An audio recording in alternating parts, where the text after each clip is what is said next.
So hello everyone, কেমন আছো তোমরা সবাই? আশা করছি অনেক ভালো আছো, সুস্থ আছো। তোমাদেরকে আরও একটা নতুন ভ্লগে অনেক স্বাগত। আজ হলো আমাদের বাড়িতে শীতলা ষষ্ঠী, সেটারই পুজো হচ্ছে। তো সমস্ত ঠান্ডা খাবার খেতে হয়, আগের দিনই রান্না করে রেখেছিলাম। আর এই কলাই সিদ্ধটা না আমার ঠাকুমা শাশুড়ি করে রেখেছিল, সেটাই আজকে পুজো হয়ে আজকে সমস্ত ঠান্ডা খাবার খাবো। একবারই ভাত খেতে পারবো, যেহেতু আমার মেয়ের এটা প্রথম ষষ্ঠী, তাই এবার আমাকেও করতে হয়েছে।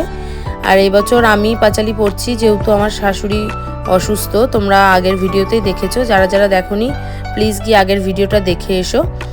আর এই যে আমাদের এরকম করে পাতে, এই পুজোটা না আমাদের বাড়িতে ছিল না, মানে আমার বাবার বাড়িতে ছিল না, এই বাড়িতেই প্রথম দেখছি।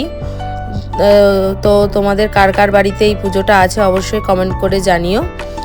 আর এই যে এবার মেয়েকে দইয়ের ফোঁটা দিয়ে তারপরে প্রসাদ খাইয়ে দিলাম।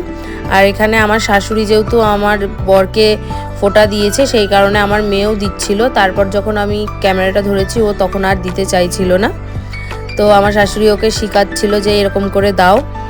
আর তারপর আমার মেয়েকে না নতুন জামা প্যান্ট পরিয়ে দিয়েছি, ও চেয়ারে অনেকক্ষণ বসে বসে খেলছিল। তো আজকের ব্লগটা তোমাদের কেমন লাগলো অবশ্যই কমেন্ট করে জানিও।